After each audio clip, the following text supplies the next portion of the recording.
What up, everybody? Cult Nerdy Core, back again with another video, and this one is going to be my 2021 PS3 update. It's going to be my updated game collection, kind of the big ones on the channel, and these always mark the yearly anniversary of my channel starting. I'm just going to say quickly before the video gets underway, I really appreciate all the support, comments, likes, and views that I've gotten on my videos throughout this year.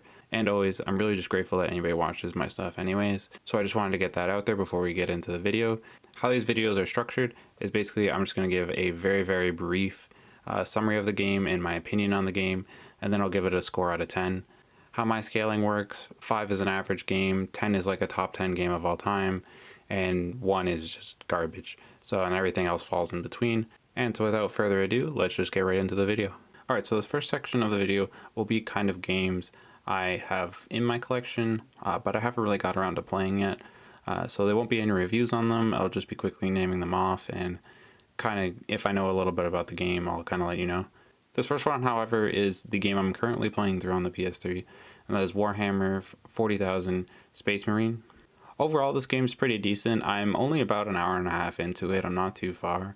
The combat's really fun, really hardcore, like gory, hack and slash third-person shooter. If you're into those type of games, I would recommend it. I'd probably give it a 7 so far. Next up is Disney Infinity. I never really tried one of these games or the Skylander games. If I can get a character for cheap, I don't have one, I'll give it a shot, but I don't really know too much about this game. Next up, Raid Faction Guerrilla. This is the first one. Still haven't got into it. Heard it's a pretty good first-person shooter, but still haven't gotten into it myself. Then we got the second game. I heard not as good as the first one, but still worth playing. Again, still haven't gotten into the series. Hopefully eventually will. Next up is the Ratchet & Clank collection. I have played the original Ratchet & Clank, really enjoyed it. I'd probably give that game somewhere like a 8.5. I haven't played the other two yet that come on this collection, so... Alright, next up is Darksiders. I played this one on the PC. I got about, I'm going to say, halfway through it. For what I played of it, it was a pretty good hack and slash game. The story and the lore of the game was actually pretty interesting. And the combat was really well done.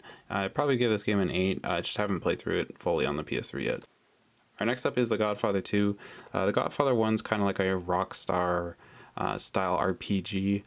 Very much follows the Rockstar format in terms of how they style the game and the UI.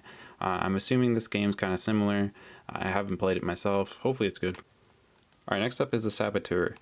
This one kind of interests me because it has this whole turn the city from grayscale to like fully colored when you liberate zones throughout the city.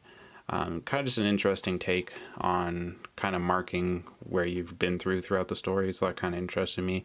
I'm pretty sure it's a third-person or first-person shooter. Next up is Enslaved Odyssey for the West. Apparently this game is one of the hidden gems on the console. It's recommended by a ton of YouTubers.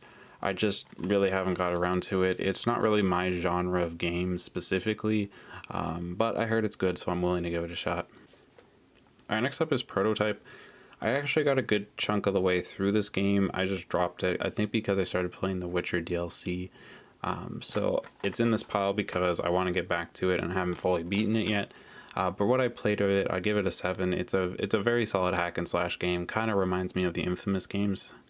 Alright, next up is Game of Thrones. This is the Atlas version, not the Telltale version. Apparently this one is a kind of hard hack and slash game. The reason I got it is I'm a huge Game of Thrones fan, so hopefully it follows the lore and the characters pretty well and expands on the story a bit. So that's what I'm hoping for out of this game. Next up is Red Dead Undead Nightmare. Really enjoyed the original Red Dead. I never really got around to playing this one, but I heard it's kind of fun and gimmicky and kind of follows the same mechanics of any Rockstar game, so it should be a good time. Alright, next up is Assassin's Creed Rogue.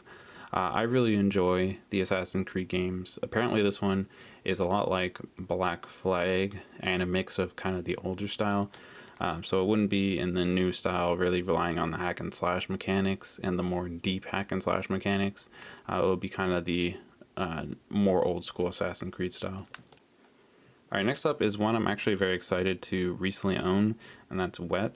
It's a Bethesda shooter for the console. I can't remember if it's first person or third person. But it's like a very gory, over the top kind of Quentin Tarantino style of kind of like a movie game you're playing, almost like the badass superhero outlaw person. So I'm hoping to get into it. It's apparently a lot of fun, so looking to crack this one open soon. Next up is Alice Madness Returns. This one has a very unique premise. I've always wanted to pick up and play this one. I picked it up recently, haven't started playing it yet, but it's, I'm pretty sure, a platformer with some puzzle mechanics and some hack and slash elements to it. Not 100% on that, but the story definitely looks interesting. Alright, next up is CSI Crime Scenes Investigation Fatal Conspiracy. This one is one of those kind of point and click Telltale or Heavy Rain style of games where you're kind of just guiding your character along and kind of playing like mini games almost to kind of solve the mystery. I haven't played through it myself, but I heard it's kind of faithful to the show, and I enjoy some CSI from now and then. Alright, next up is Deadpool. This is one that I heard it was pretty funny and faithful to the character, and the combat was actually pretty decent. From what I gather, it's a hack and slash game, and all these over-the-top hack and slash games I'm starting to really enjoy, so hopefully this one lives up to my expectations. Alright, next up is Blur. I really want to play this game, but currently my disc has a scratch in it and it's not working perfectly. So hopefully I can get it buffed out and I can actually fully add this to the collection. Alright, so now we're getting into the games I have actually played. So all these games past here I have at least played and tried. I think there's only 2 that are in the collection that I haven't played. That's just because they're games I really don't see me playing anytime soon, but they're just in the collection. So this is the Mass Effect trilogy. One of my favorite series of all time. Honestly, this trilogy is amazing. Great third-person shooter RPG. Combat mechanics are pretty good, and the story is just amazing, going from one game to the other, and having the story and your characters and all the other characters develop over time. The first game, I'd give an 8. The combat is a little weak, but the story is great. Second game, I'd give a 10. It's one of my favorite games of all time, and I think it's the perfect mix of a great story and really good combat. And 3, I'd give an 8 for the opposite reasons of 1. I think the combat is really good, probably best in the series, but the story is kind of weak and the ending is awful. Alright, next up is Aliens Colonial Marines. Honestly, not that great of a shooter. The AI is awful and the gunplay is not the greatest. If you're fans of the Alien franchise, you might get a kick out of it, but otherwise than that, I'd stay away from it. I'd probably give it a 4. Alright, next up is Anarchy Reigns. This one falls as probably my biggest hidden gem on the console. It's a great hack and slash game made by Platinum Games. Very over the top. The art style in this game is great. The story's fun and the characters are really enjoyable and has a really good comedic element that Platinum Games is really known for. If you like flashy, over the top hack and slash games, you'll really enjoy this game. I'd give it an 8. Alright, next up is Aquaplaza. Kind of a slightly above average 2D fighter on the console. It's an exclusive, so it's kind of cool to own. But I was just on a big BlazBlue kick when I bought this. So I'd probably give it a 6 out of 10. It's an above average fighting game. Alright, next up is Assassin's Creed 2. Hailed as probably the best in the Assassin's Creed franchise. I'd probably say it's my second or third favorite. I think Black Flag takes the cake for me, but a solid Assassin's Creed game. Decent stealth mechanics, and the story is pretty good in this game. I'd give it an 8. Alright, next up is Assassin's Creed Brotherhood. Honestly, very short campaign, kind of lackluster. But this game introduced the multiplayer, which is kind of like a hide-and-seek assassination style multiplayer. I really enjoyed it and got heavily into it, so it gets a 7.8 out of me just because of the multiplayer, basically. Alright, next up is Assassin's Creed Revelations. I think one of the better stories in an Assassin's Creed game. I did enjoy the Ezio Altair combo, so I give it a 7.8. I put it on kind of the same level as Brotherhood. Alright, next up is Assassin's Creed 3. Honestly, probably one of the slower paced ones, I would say. The beginning is very slow, but it picks up near the end. I enjoyed it still. I didn't think it was a bad game. I give it a 7.5, but it's definitely one of the weaker Assassin's Creeds. Alright, next up is Batman Arkham Asylum. Honestly, my favorite of the Arkham games. I think the story, the interactions with all the villains, and the introduction of the combat is fantastic in this game. And I think honestly, the more linear paced and straightforward kind of story driven version they went for in this game really suits my style, and I think the style of the game the best. So for me, this is a 9.5, one of my favorite games on the console. All right, next up is Batman Arkham City. For those of you who don't know, I didn't touch on it on Arkham Asylum, but these games are beat 'em up games, so button masher beat 'em up games that kind of have some combos built in and some really flashy, cool elements, and interact with a lot of the main villains from the Batman franchise. If you're a big fan of Batman, I would recommend getting it into these. This one, for me, not my favorite. I think it's the second best in the series. Still an amazing game. I give it an 8.5. I just don't enjoy the open world as much. All right, next up is Batman Arkham Origins. This has always kind of been a controversial take on my channel. I think it's the weakest out of the Arkham games. I don't really enjoy the story of this game too much, and the interaction with the characters are kind of weak compared to the other games in my opinion. So I give this game a 7. It's still fun though. Alright, now we're getting into the Battlefield games. This is Bad Company. I didn't get this game when the multiplayer was actually active, but I actually really enjoyed the story. I think the Bad Company gets the kind of squad mechanics right and the story of the characters right in this game. And the cast of characters you play with is a lot of fun. So I give this game like a 7.9. And then we got Battlefield Bad Company 2. Also didn't get this game when the multiplayer was active, but again, the story was really well done. I think the combat and kind of the system of the UI was updated pretty big in this game compared to the first game, in my opinion. So I'd give it an 8 just for the upgrades. Next up, we got Battlefield 3. I did play this a bit when the multiplayer was out. I was more of a COD kid, to be honest. But enjoyed this game. Story was a little weaker than the other two, but still fun. Kind of like a COD campaign where you just kind of play through it. It has some good gun mechanics and an okay story. I gave this game a 7.5. Alright, next up, this is the game that actually got me into hack and slash and beat 'em up games, and that's Bayonetta. Honestly, Platinum Games has become one of my favorite developers, and this was my introduction to them. Really fast paced, really good hack and slash mechanics and beat 'em up mechanics. The story is great. Bayonetta herself and the side characters in this game are just a lot of fun, and really the comedy elements of these games are really underrated.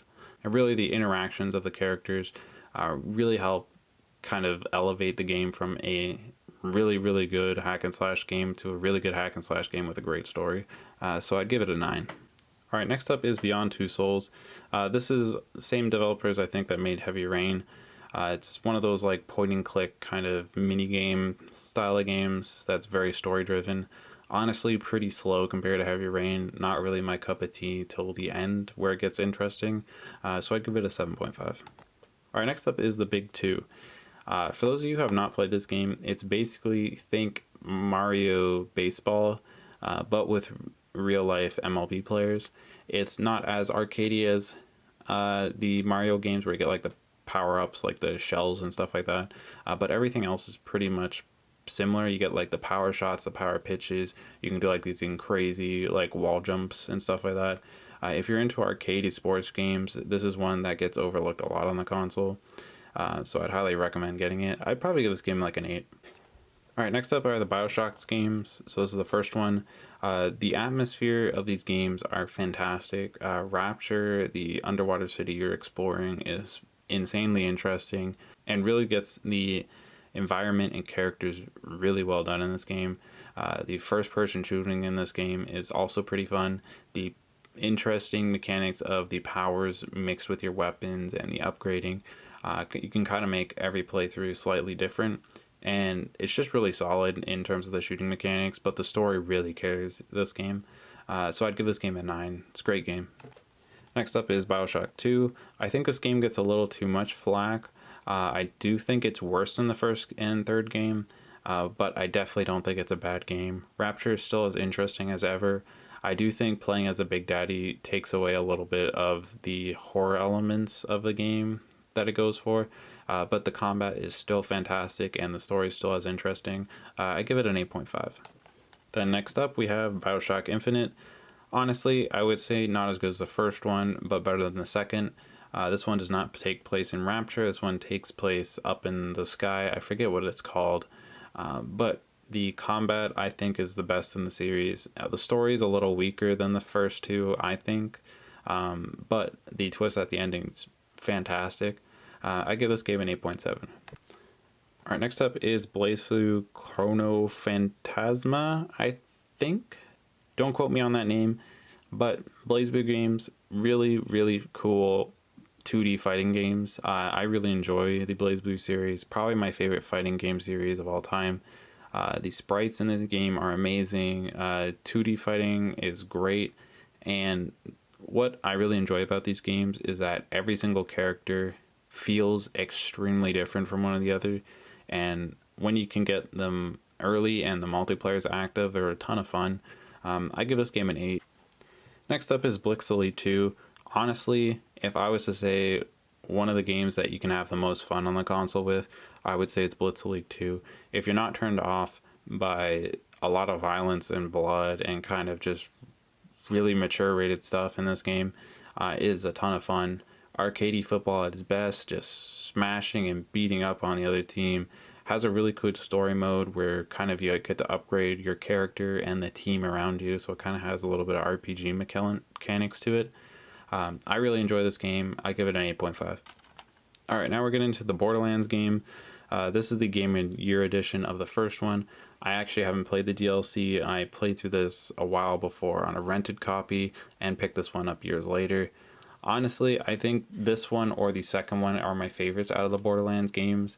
I kind of sway between both of them for different reasons. I think the main thing this game gets right is I enjoy the story, the gunplay is really good, and I like that you upgrade your individual stats with the guns, so it gives more uniqueness to your character. I give this game an 8. Then next up is Borderlands 2. Again, fantastic first-person shooting, a lot of fun, story is just a lot of fun, and the comedic elements of these games are pretty good. I honestly think this is probably the better game and the best game in the series, just because Handsome Jack as a bad guy is just so good, and I think honestly one of the most compelling bad guys in a game I've played. So I give this game an 8.5. Next up we have Borderlands the PreSequel. Honestly, out of the 3 on the PS3, this one's the worst, but it still has some fun mechanics. The space mechanics I'm not a huge fan of, but I think the actual vault hunters you play have some of the more unique talents and trees you can go into out of some of the other games. So I give this game a 7.8. Next up is Brink. This is a Bethesda online shooter that when it was online and popular when the original game came out, it was a lot of fun actually. Kind of like a weighty, parkour-y first-person shooter with some power-ups, kind of like early alpha Overwatch kind of. The game's dead now. There's not really much story content, so I'd give it a 5. I'd say it's an average shooter. Next up is Brothers in Arms Hell's Highway. This one's actually kind of a unique game. It kind of fuses RTS elements, and I think it's a first person or third person shooter. It's definitely a shooter, I just can't remember which one it is. But if you play Battalion Wars on the GameCube, you would know kind of what you're getting into here. You can kind of micromanage your team and then also take control of units and play as a shooter. So it's an interesting take on a war game, and I'd give it a 7.5 for that. Next up is Burnout Paradise. Honestly, one of the best racing franchises of all time. Really, really fun. Good open world in this game. I think they did it the right way. The single player, there's no real story to it, but it's still good fun. And the takedown modes, the destruction modes, and racing in this game is all really well done.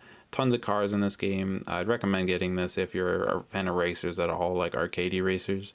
I'd give it an 8.5.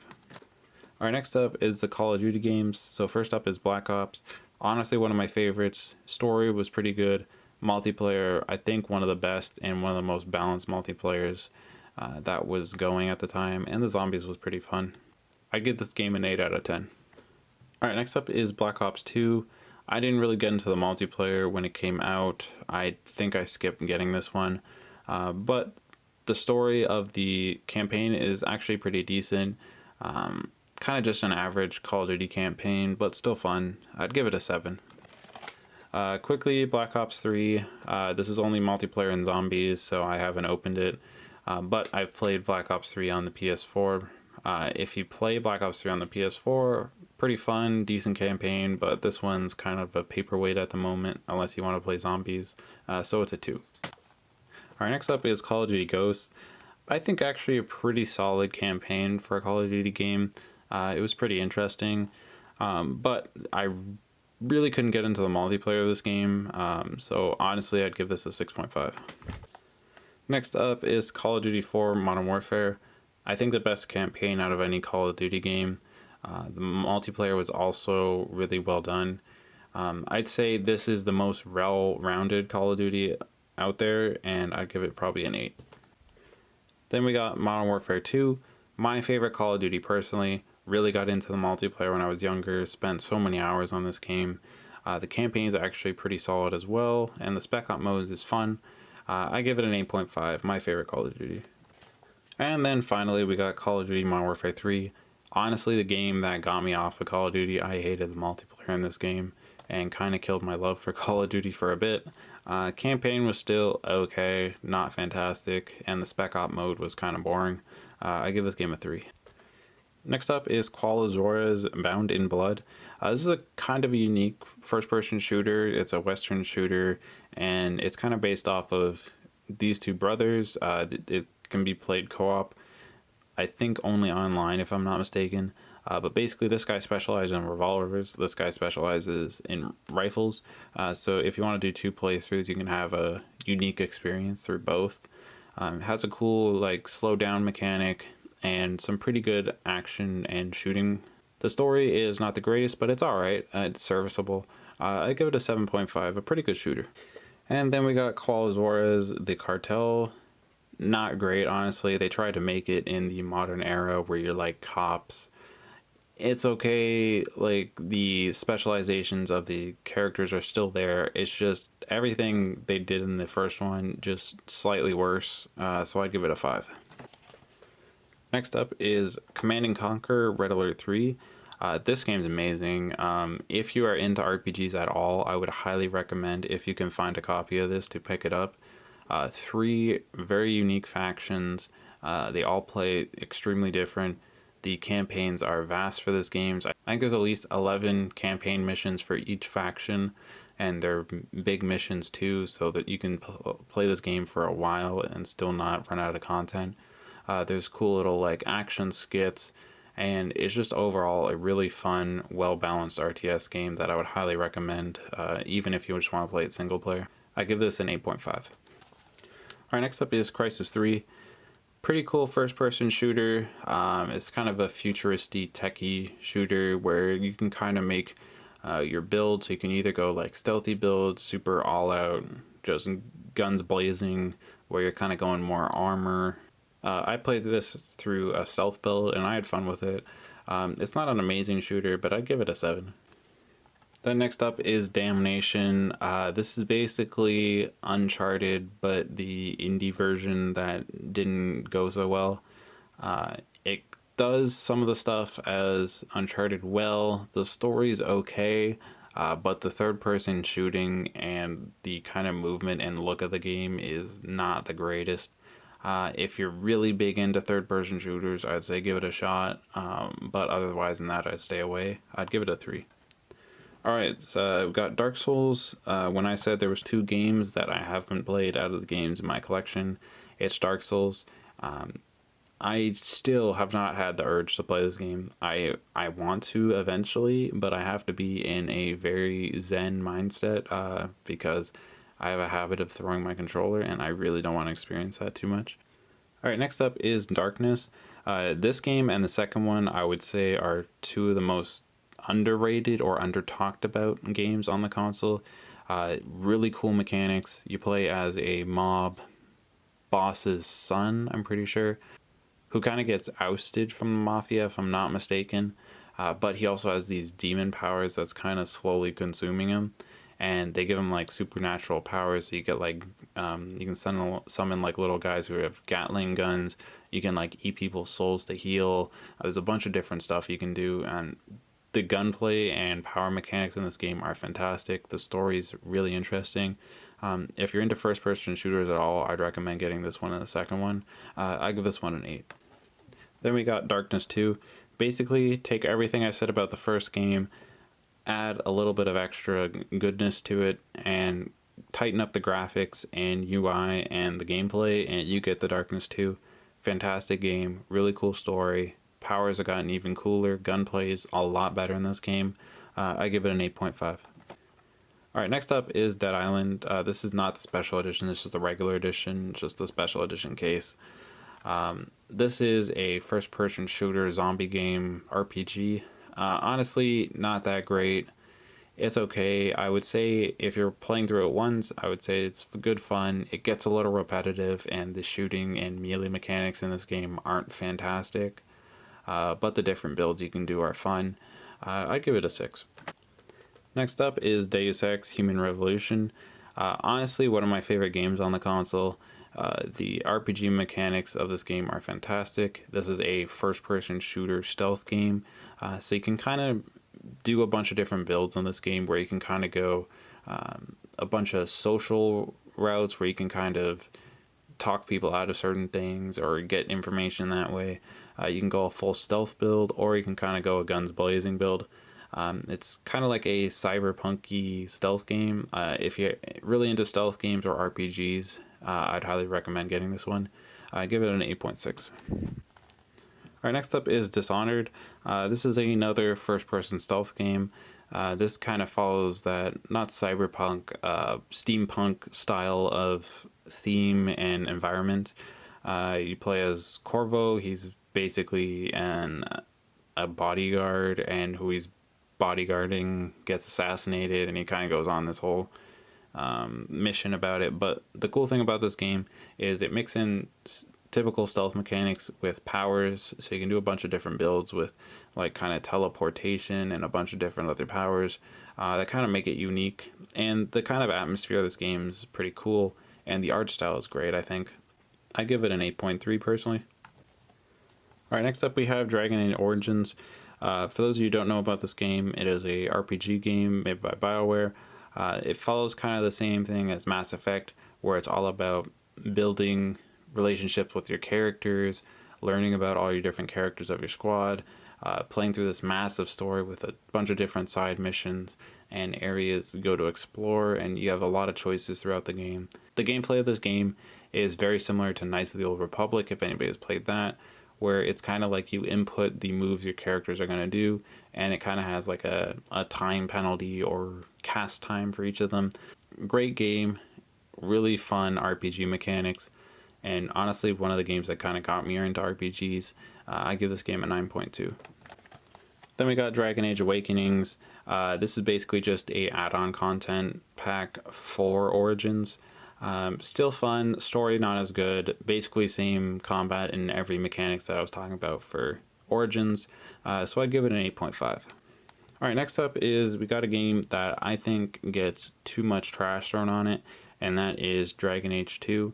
I don't think this is as good as Origins. I won't go that far, but the character development and the city that you're in, the environment and world that's there is still really interesting. Great RPG mechanic. I like the kind of change to real-time, kind of more hack and slashy combat mechanics. I enjoy it. I enjoy both combat mechanics, so I don't think it's either one's bad. I still really enjoy this game. A lot of people hate on it, but I'd give it a 9. Alright, next up we have Dragon's Dogma. This is a pretty cool RPG. I'm pretty sure a hack and slash game as well. I didn't really get too far in this game because I got tired of not being able to fast travel without putting those stupid, really expensive like gems down to fast travel.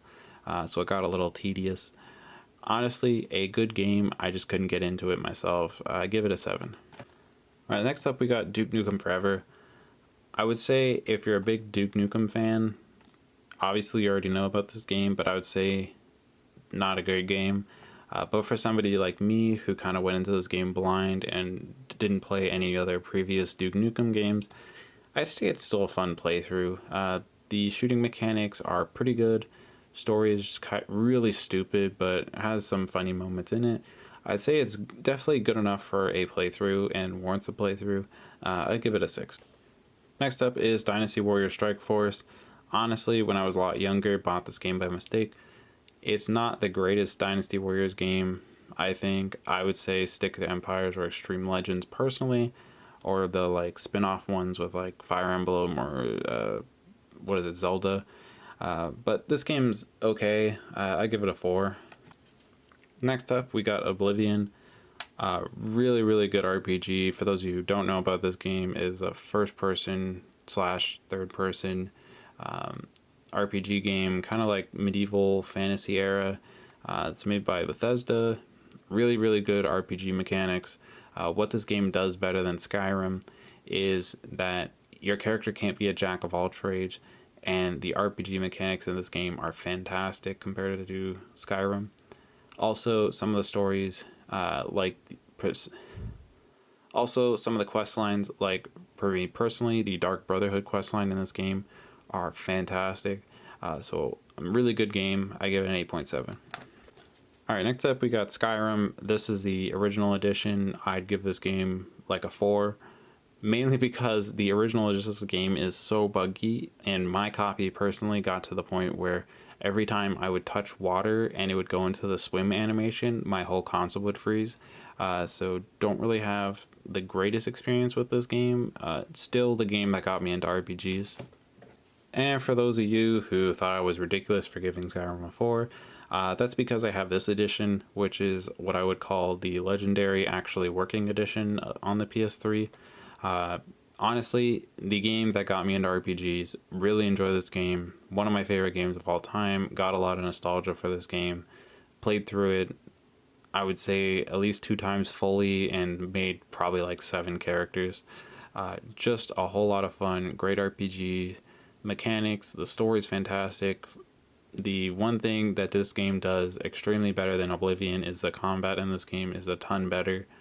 Honestly, for the nostalgia reasons, and that this is the game that got me into RPGs at all, I give this game a 9.4. One of my favorite games of all time. Alright, next up is Fairy Tail Fights. This is the other game I haven't played. I originally thought this game was not able to be played offline, but I think there's an offline story mode in this game when I looked it up. So I might have to try it. I still haven't tried it yet, though. Maybe it's fun. Alright, next up is Fallout 3 Game of the Year Edition. Honestly, I say it has some of the faults of Skyrim, at least the original Skyrim, where it's very buggy on the PS3. I don't know if it's just my PS3, but I find it's not fantastically optimized for the console. Still a fantastic game, though. It's a first-person shooter, post-apocalyptic RPG. The RPG mechanics in these games are fantastic. The one thing that's my favorite is the different dialogue options you get from having boosts and really good stats in certain substats.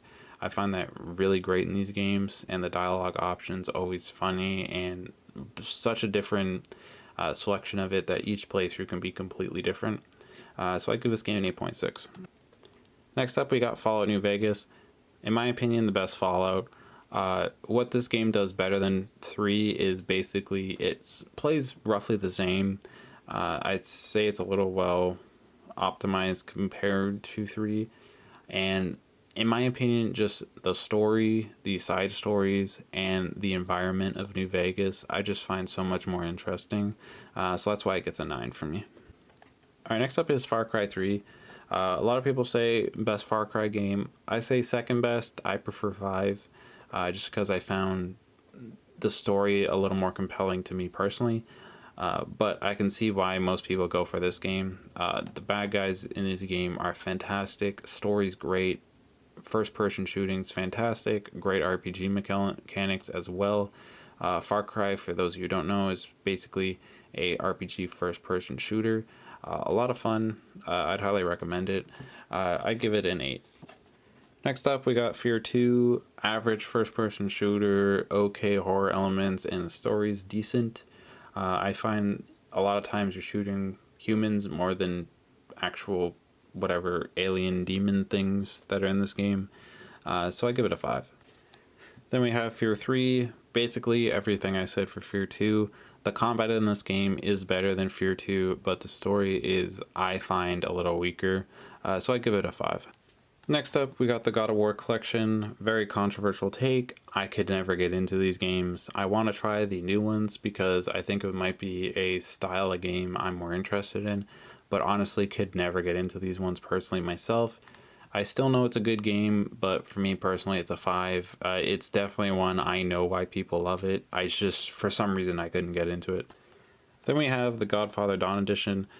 This game, for some reason, is pretty hard to find, but for those of you who haven't played it or know about it, it's basically a Rockstar RPG based on The Godfather.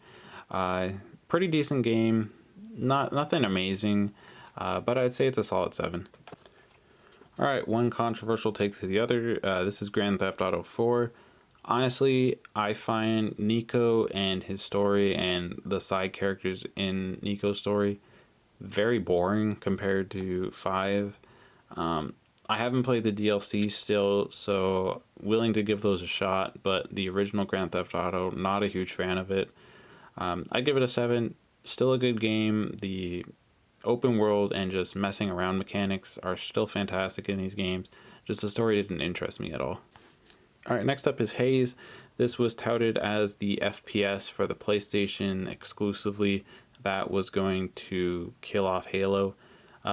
Did not do that. Not that great of a game. It's an okay shooter. The story's really bad, but there's some really stupid lines that make it kind of funny to play through. I give it a 4. It's an under average shooter. Alright, next up is Heavy Rain. This is one of those not really much gameplay focused. It's more mini games and walking around, but really narrative driven games. Honestly, out of the narrative driven kind of story games I've played, this or the first Walking Dead are probably my favorite. I really enjoy the story in this game. The characters are well done and the twist at the end is great. I also enjoy a good crime thriller, and if you enjoy those, I would highly recommend picking this up. I give this an 8. Alright, next up is Homefront. This is honestly, I would say, one of the more underrated shooters on the console. It's basically a first-person shooter about if both North Koreas united and took over the US, and you're kind of playing a guerrilla warfare resistance. It's pretty fun. I enjoy it. I think the story is pretty unique and fun. It's not the longest campaign, but if you're into shooters and you haven't played this before, I would recommend it. I'd give it a 7.5. Alright, next up is Hot Shots Golf Out of Bounds. Really good golfing game.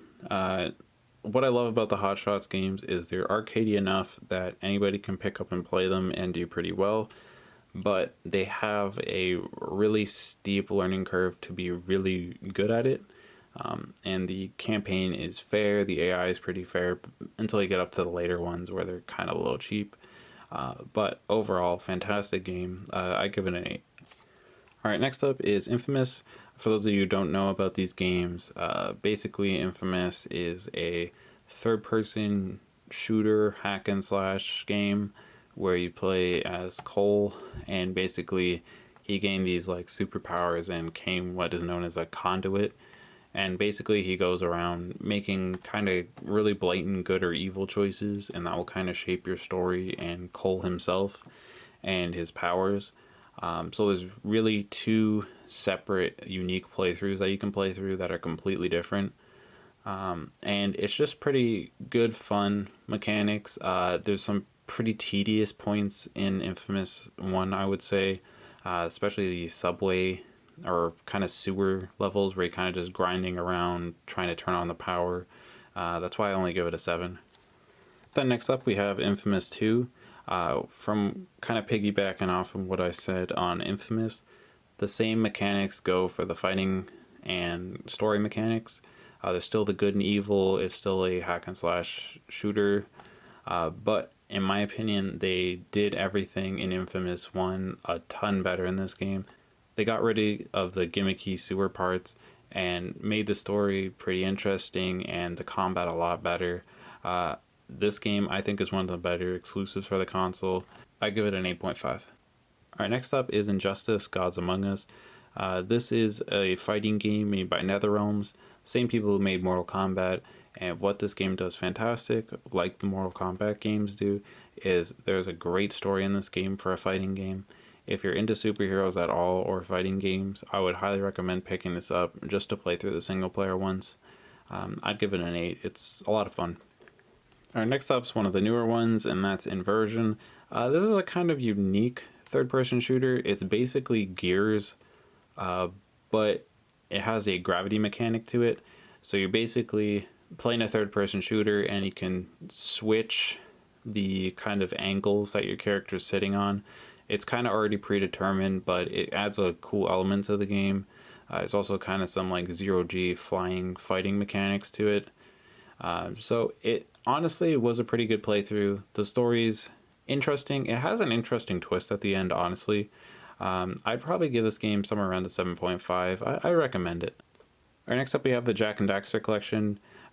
Old school PS2 beat 'em up platformer games, mainly focusing on the platforming. The first one I really enjoy. Amazing game. Just like a cutesy platformer, funny story, and really good mechanics. The second one and the third one gets really edgy, and there's like all these time restraints, and I don't know, I just didn't enjoy them. I give the first one an 8.3. I think it's a really good game, and the second and third one I'd say are like 6. Next up is Clive Barker's Jericho. This is kind of like a squad-based first-person shooter horror game. Honestly, I couldn't really get into it. I got it for, I think, $1, so it wasn't too bad. But honestly, not a fantastic game. I give it a 4. It's an under-average shooter. Alright, then we have Killzone II, one of the best shooters on the console, and probably, I would say, up there for best PlayStation exclusive on the PS3. Killzone is a first-person shooter, kind of almost in like a post-apocalypse future war setting. It's a lot of fun. The story is actually pretty well done, and the combat mechanics are great. I would say if you're into first-person shooters at all and haven't picked up these games, I would highly recommend them. I give this one an 8.5. Next up, we got Killzone 3. Basically take whatever I said about Killzone 2 and make it slightly better. I think the story is a little worse than 2, but the combat I think the best is in 3. So I'd give it an 8.6, like slightly beaten out Killzone 2 is how I would put it. Next up we have King of Fighters. I think that is 7, if I'm not mistaken. I'm not great on my Roman numerals. But basically, I got this game when I was on a BlazBlue kick. I wanted to play the online. It wasn't active, so I didn't play too much of this game. Still a pretty good fighting game from what I could tell. I'd give it a 7. Next up, we got Kingdom of Amalur Reckoning. Definitely one of the hidden gems on the console.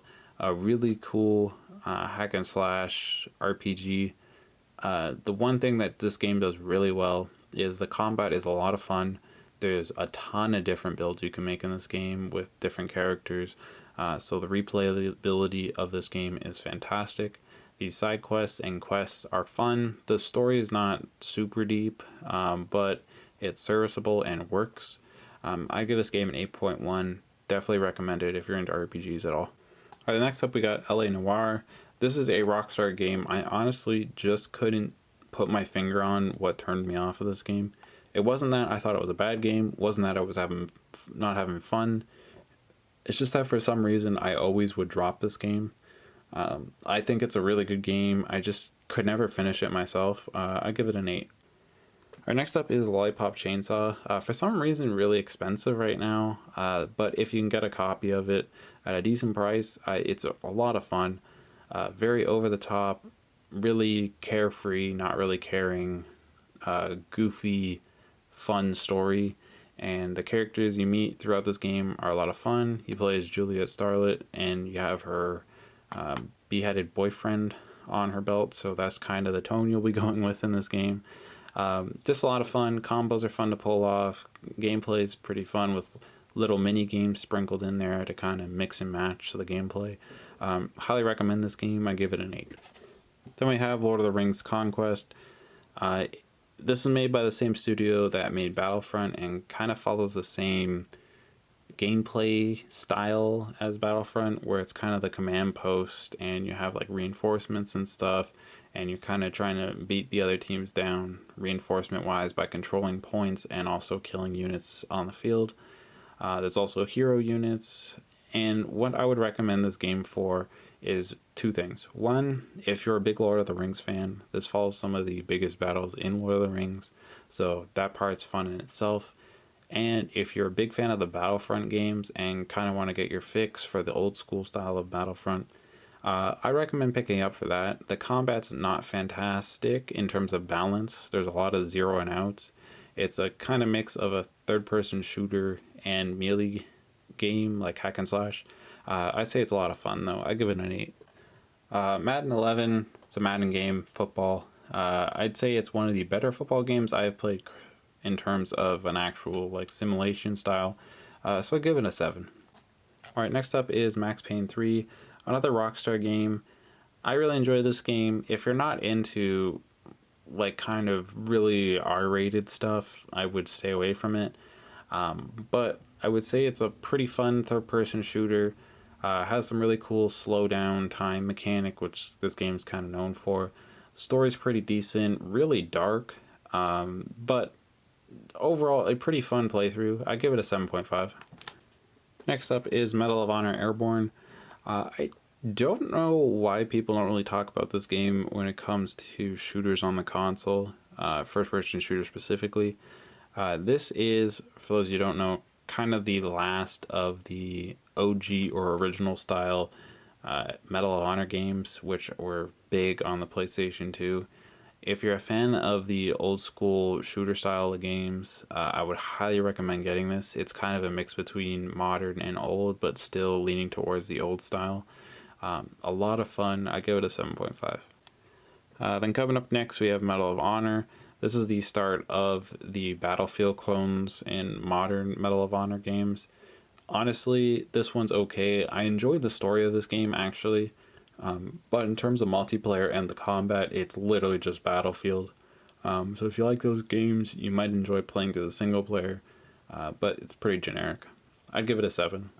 Alright, next up we have Medal of Honor Warfighter. This is where they killed the series. Basically another Battlefield clone that did everything not as good as the first Battlefield clone. I wouldn't recommend this one. The story's not even that great in this one. I give it a 6. Alright, next up we got Mercenary 2 World in Flames. This is another Pandemic Studio one. A lot of people say it's one of the more, I would say, underrated or overlooked games on the console. It really has a cult following on like Twitter and other YouTubers. I enjoyed this game. It's one I think I started playing and then something came out that I was really looking forward to. I think it was the Mass Effect collection, the like HD version of that. So I dropped this game. I got about halfway through it, enjoyed it. I thought it was fun. Open world, third person shooting, destructible, like everything, and it's just one of those games where you kind of feel like an action hero. I'd give it like a 7.5. Next up we have Metal Gear Solid 4 Guns of the Patriot. The first game I actually ever owned for the console and the first one I ever beat on the console. Really enjoyed this game. It was kind of my introduction to the Metal Gear series besides the original one on the NES. The story in this game is fantastic. Great third-person stealth mechanics. And overall, this game is really carried by the story and kind of the atmosphere that this game creates. I give it an 8.5. Then we have Metal Gear Rising: Revengeance. This is kind of a spin-off game of the Metal Gear series where you play as, I think his name's Raiden, if I'm not mistaken. And basically it's a hack and slash game, super over the top, pretty fun. Boss battles are pretty cool. Honestly, I couldn't get into it as much as other hack and slash games like the Platinum Games ones. I think because it takes itself more seriously, but still a fun game. I give it a 7.6. Next up is Midnight Club Los Angeles. Very, very popular racing game for the console. Basically is a giant open world where you play as a racer going through the street racing scene, going from a complete newbie with a trash car to way later where you can buy a ton of different fancy cars, fully customize them out of this huge list of cars you can buy. Kind of has RPG mechanics because it's a Rockstar game. Definitely a long playthrough, but a fun one. I give it an 8. Then we got MX vs ATV Reflex. Honestly, not my favorite of the MX vs ATV games that I've played. I've played a lot of ones I've rented when I was younger. I give this game like a 7. It's okay. Then we have NBA Baller's Chosen One. For those of you who don't know, I'm a huge fan of the Baller franchise. This is a arcadey basketball game that really took off in the PlayStation 2 era with the original and I think it's Phantom or something like that, or Phenom. But these games are awesome. They're basically one-on-one or one-on-one-on-one or two-on-two style of basketball games. It's very arcadey, but has some kind of mechanics of the 2K style of games. Just a lot of fun. Some of them have cool story modes, but this one killed the franchise, and it's not that good. I give it probably like a 5 or a 4. Then we got NBA 09, The Inside. Kind of unique where it has a bunch of different stories you can play through based on your character. The mechanics in this game in terms of the gameplay are very abusable. It's basically like a timing thing, so you can, and it's really easy to hit, so you can basically always green, and basically as long as you're open, you'll drain everything. But it's kind of fun. I give it a 5. Alright, next up is NHL 12. It's a hockey game, but honestly, out of all the hockey games I've played, this one's my favorite. It's a perfect mix of the new games with like the analog stick aiming, the skill stick, and the realistic skating, and the arcadey kind of style of the older games where you don't have some super realistic skating. The hits are big, and it's just still a lot of fun to play through and pick up and play. I give this game an 8. Then we have NPPL Champion Paintball 2009. Honestly, there was one for the original Xbox that I thought this was, and it has like all the bigger maps, and you can create like a team, and you can go through like this little campaign. I thought it was this one. There's still a campaign, but it's all based off of the little tiny maps, and it gets really repetitive. Once you get your characters up to max, which you can do really quickly, you can basically just run down the side and spray, and you'll win the round instantly. I give it a 4. It's not great. Alright, next up is Persona 4 Arena. Honestly, a big fan of this game. Great 2D fighter. The main thing that drew me to this game, and the reason why I love this game, is it continues to add story to the Persona 4 characters. And Persona 4 is one of my favorite games of all time. And just experiencing more stories and kind of adventures with these characters is fantastic. It introduces the Persona 3 characters as well, who I'm not as interested in, but still provide an interesting kind of perspective and character meshing of the two games. Overall, if you're a big fan of 2D fighters or really into Persona, like me, I would highly recommend getting these games. And the story and the arcade's just a whole lot of fun and really long and well thought out like any of the other Persona games. So I give it an 8.5. Then next up we have Persona 4 Arena Ultimax. Honestly, not as big of a fan as this one as the first one. I think some of the new characters they added in terms of how they look and their fighting styles are fantastic, especially Rise. Her sprites and how she plays is awesome. But I would say the story is a little weaker for me, and I didn't get as interested into completing the arcade with every character. There was still the little arcade story in the first one for each character, but I find they were a lot weaker, and you didn't get anything for beating the arcade with each character. So I prefer the first one. I still gave this game an 8 though. Then we got PlayStation All-Stars Battle Royale. PlayStation's versions of Smash Bros. Still kind of fun. Definitely has some decent, like, differing mechanics than Smash Bros. Characters play pretty differently, and very fun to play through the arcade, actually, of all the characters, but not as good as Smash. I'd give it a 7.5. All right, next up we have Rage. This is actually a pretty decent RPG game for the PlayStation 3. It's a first-person shooter, post-apocalyptic RPG. There's some pretty cool RPG mechanics and story elements in this.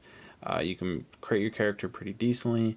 The shooting and gameplay kind of feels like a Far Cry game, I would say. Definitely, if you're a fan of first-person shooters or RPGs on the console, I would definitely look into it. I know there's a second game that wasn't as well received, but this game I think is pretty well done. I'd give it an 8. All right, next up we have Red Dead Redemption. In my opinion, the second best game Rockstar has ever made. Bully's first for me, if anybody's wondering. This game, fantastic RPG. Third-person shooting is great. It has a slow down mechanics. Pretty cool story. Honestly, the story in this game is the big carry, and the world it creates is fantastic. I'd give this game an 8.5. All right, next up we're getting into the Resistance games. For those of you who don't know about these games, they're first-person shooters for the console. They are basically an alien invasion of the US and the world, but you're playing specifically in the US. These games are pretty cool. These multiplayer in these games were great, but I didn't really play them too much because I was a COD kid back then, honestly. But I really enjoyed the campaigns nonetheless. The first one, I think the combat isn't the greatest in this game, but establishes the story well, and there's a bunch of different enemies, introduce some of the really cool gun types with their secondary fires. Just a really solid first-person shooter. I give it a 7. Then next up we have Resistance 2. I would say this is the one where the multiplayer kind of hit its peak. It introduced these like big like 50 on 50 battles, and the campaign was decent. I would say it's one of the more interesting campaigns in terms of the actual story.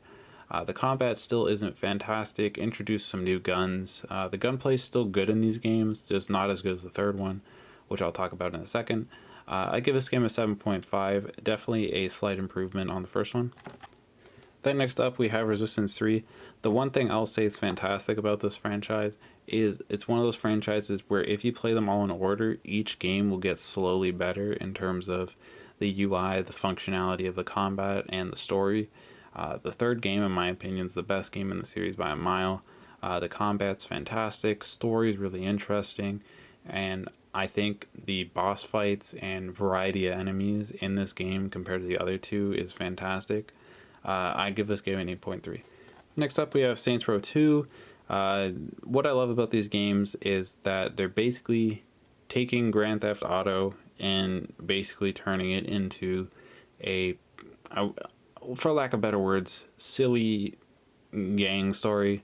So basically you play as leader of the Saints, which is this gang, and you go around in this game basically destroying a bunch of other gangs that are fighting over the same turf. This game is a little more serious than the other Saints Rows I'm about to talk about, but still has those comedy elements in terms of like the side missions and the characters. I'd give this game an 8. It's a lot of fun. Then next up we have Saints Row the Third. I would say probably my favorite Saints Row, or the fourth one. This is where they start to go just pretty like stupid and over the top with the story, which I really enjoy personally. It still follows the same format as like you're a gang leader and you get into conflict with these other groups and you're kind of slowly taking them out, and has the same fun sub stories. I just find the story in this game was pretty fun. The combat was a lot better than the second game, and I really like the jump to just taking it super not seriously. I would give it an 8.2. Then next up we got Saints Row 4. This one they basically went out left window and left field with this one. Basically you play as the president of the United States, and you get sucked into an alien invasion, and you're playing in like a simulation where you're destroying their base or ship from the inside out. Really over the top. You have like superpowers and stuff, but still a lot of fun. And if you get it on the like the PlayStation 4 or something like that, or maybe the servers are still up for it on the PlayStation 3, playing it co-op's just a ton of fun.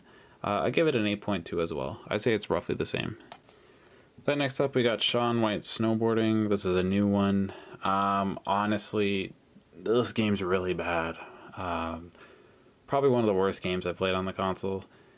I know a lot of people have nostalgia for this game, but the snowboarding mechanics, the story, it's just like a collectathon, and it's just not fun. I give this game like a 2.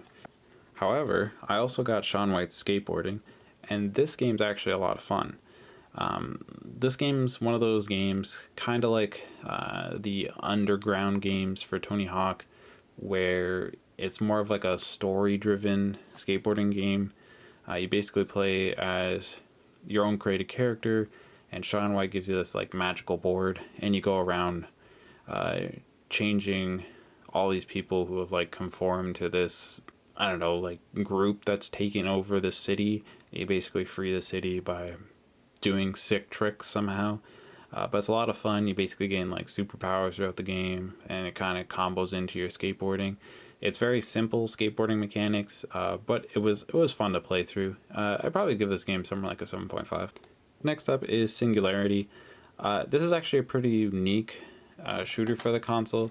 As you can see on the back, it kind of goes for that Fallout vibe, and at least what I got from it, where it's kind of like you're entering in like modern times. You're entering like this almost, I don't know, it seems like outer worldly area. This one's kind of like a radiation site almost from a Russian like super base, and there's a bunch of different like mutants and stuff that you run through. It has some pretty decent twists and turns throughout the game. The combat is pretty fun. It has a bunch of different variety of weapons, and definitely goes for the Bioshock vibe. I would say if you haven't picked it up and are a fan of Bioshock, or it sounds decent in terms of the style of game you're looking for, I would say it's a good pickup, and I'd say probably give it a 7.8. Alright, we're on the last stack now. This is Skate 2. Honestly, one of my favorite franchises of all time. I'm big into skateboarding and snowboarding games, and I really enjoy what they did with these games. They're basically a arcadey skateboarding game that goes a little more simulation than the Tony Hawk games, and you use like the flip stick of like the analog stick to control the flips of your skateboard, and it's more for going for lines instead of like huge over the top stupid combos. It also has a pretty fun single player campaign element to it, where you're kind of building up your skateboarder's brand throughout the ranks and kind of getting a bunch of different sponsors. I would give this game an 8. It's a lot of fun. Then next up we have Skate 3. Basically improved on everything Skate 2 did. Still the same type of skateboarding. You can get off your board. The one thing that's really cool about the campaign in this is that you're creating your own brand, so you can create your own logo, customize a bunch of different riders for your team that will help you in certain campaign missions, and it's just a lot of fun. I'd give it a 9. Then next up we got Sleeping Dogs.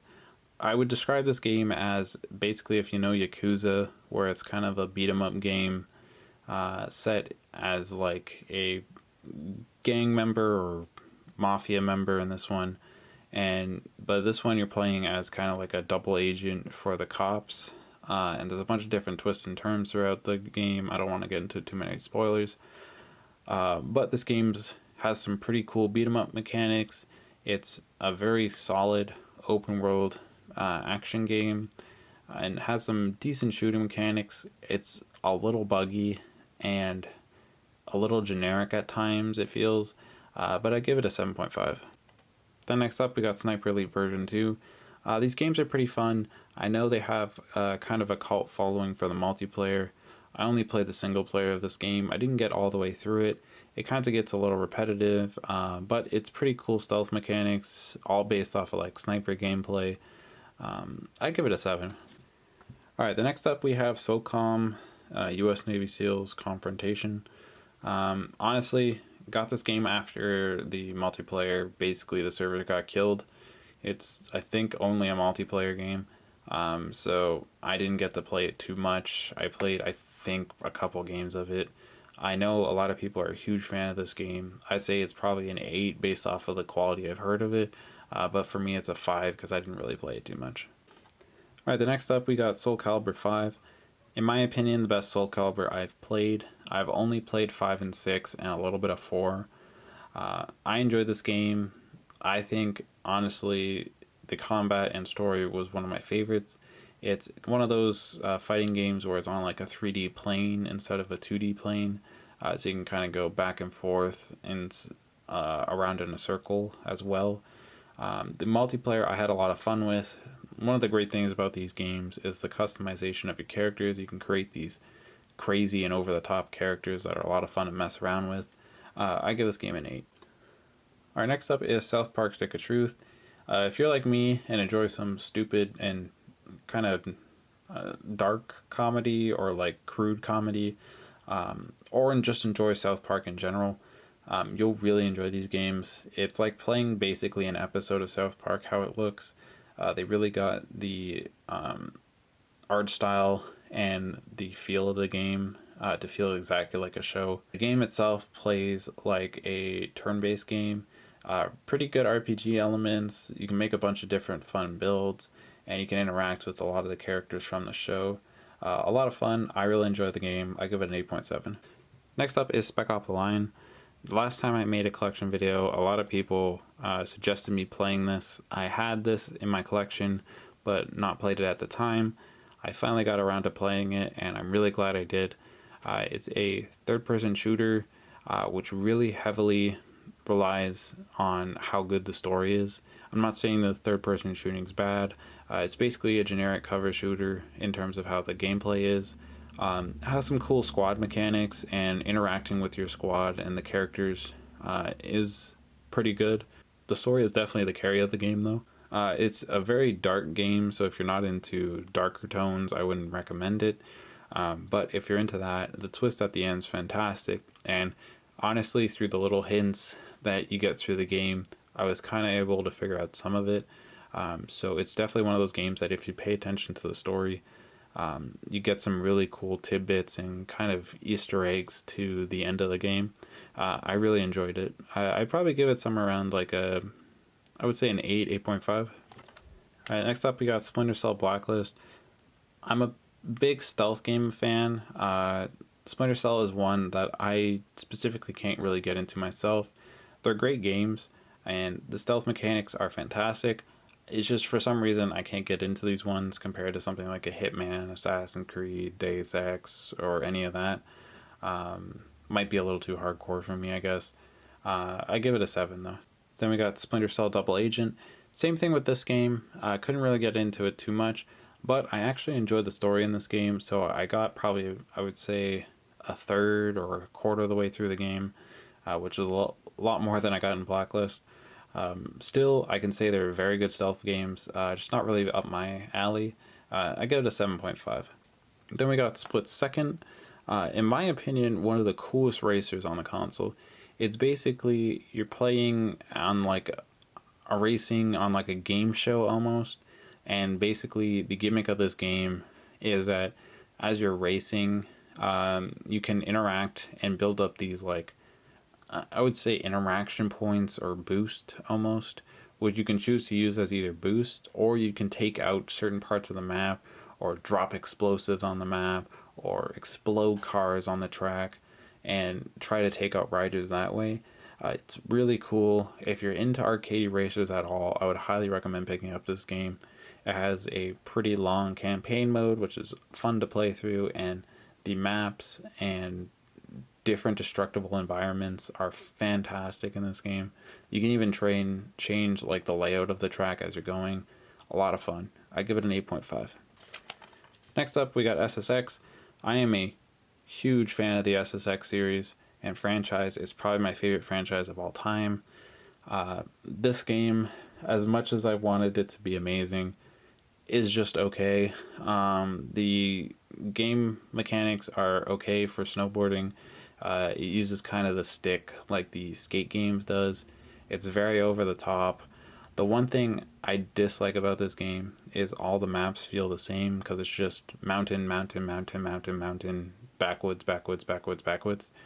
It's not like the other games where they create these big, elaborate over the top kind of courses for different parts of the world, and it's all like this one big event, and you get to race against different riders and have those interactions.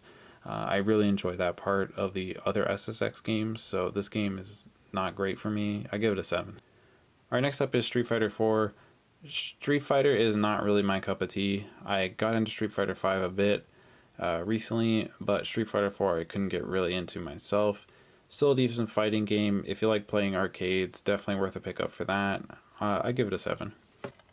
Alright, next up is Syndicate. This is actually a pretty unique shooter for the console.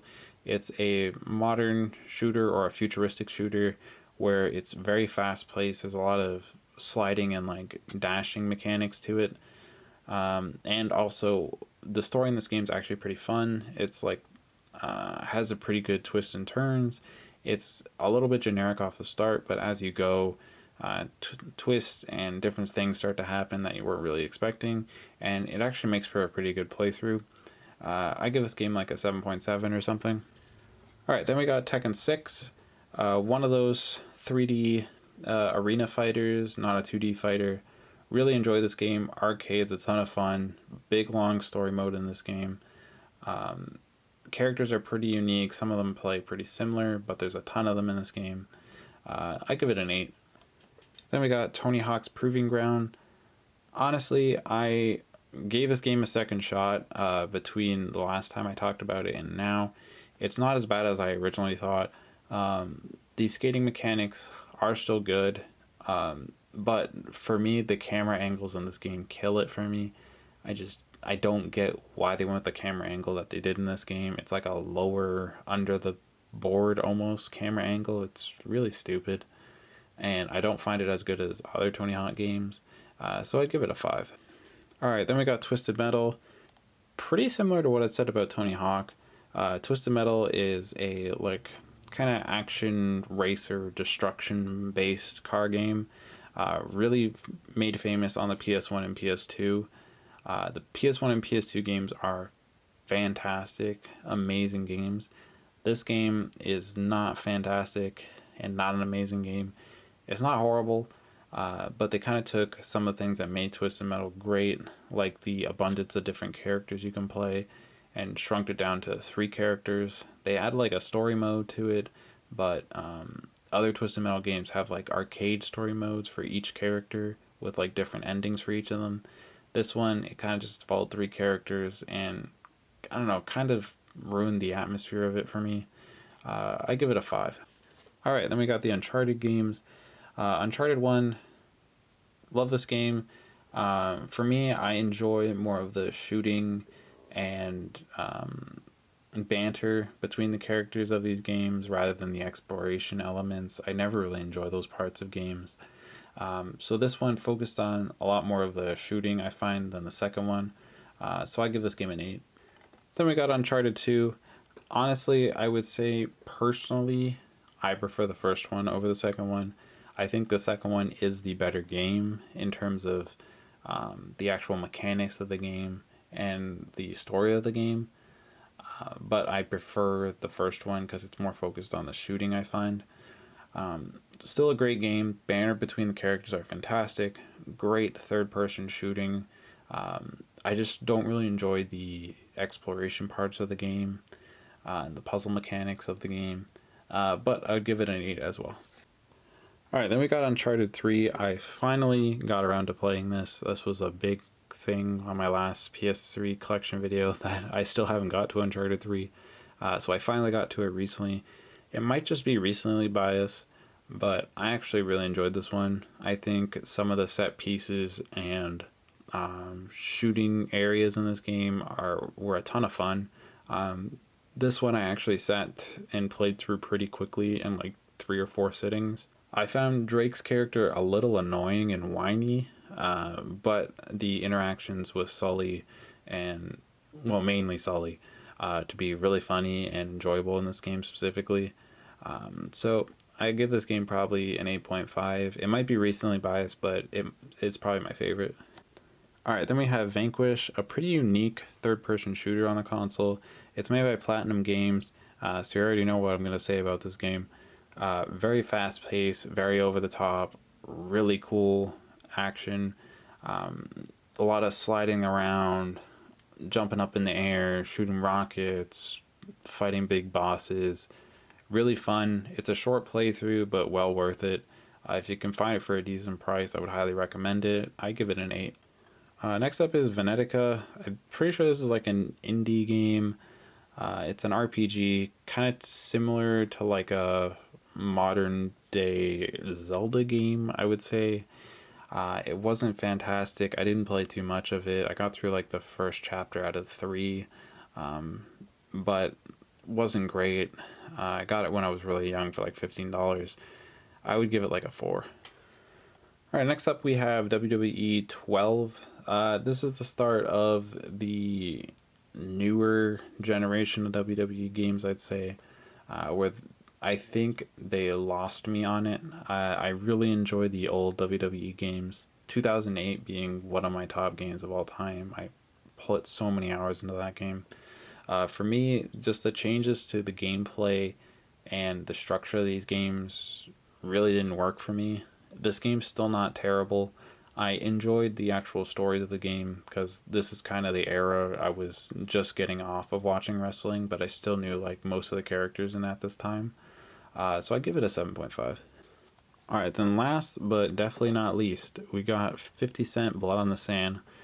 Now, this is definitely a stupid game in terms of the story, but it's one of those games that feels like a cheesy action movie, and one of those cheesy action movies where you're sitting in a theater and you're like, wow, this was really stupid, but a lot of fun, and I really enjoyed watching it. That's how I would describe this game. If you're a fan of 50 Cent, a lot of his music's in the game. It's mainly his music and G-Unit's music. So if you're into rap like I am, you'll really enjoy that. The gameplay is a lot of fun, and it's just over the top, stupid action. The story is very generic and fun. I actually enjoy this game. I give it a 7. Alright, so there you have it. That is my updated PS3 collection video for 2021. I think there's probably, since my last one 2 years ago, I would say probably 13 to 15 new games. I'm not collecting at the same rate I was for the PS3. I've kind of swapped to PS4 a little bit more, just because they're starting to get drawn out of big box stores. So that's when I usually am able to find a lot of really good deals on games. But I still pick up for the PS3 regularly because it's still my favorite console of all time. I picked up some of these games I picked up a couple weeks ago at a convention that I went to. Still definitely picking up PS3 games, and will continue to pick up PS3 games. If you stuck through the entire video or skimmed through it, really appreciate it. Definitely let me know what you think of the collection, how your collection's going, what games you guys are looking for, any questions you have about me as a gamer or the collection.